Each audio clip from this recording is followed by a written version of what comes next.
ফের বিস্ফোরক বিজেপি বিধায়ক। বুথে থাকবে কেন্দ্রীয় বাহিনী, বিজেপি বাহিনী।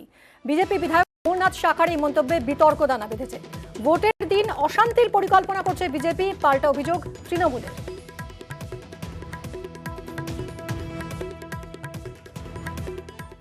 যে 10 বছর ধরে ভয় ভীতির পরিস্থিতি ছিল, এবারে জেনে রাখুন, এবারে কেন্দ্রীয় দল থাকবে ভিতরে আর বিজেপি দল থাকবে বাইরে।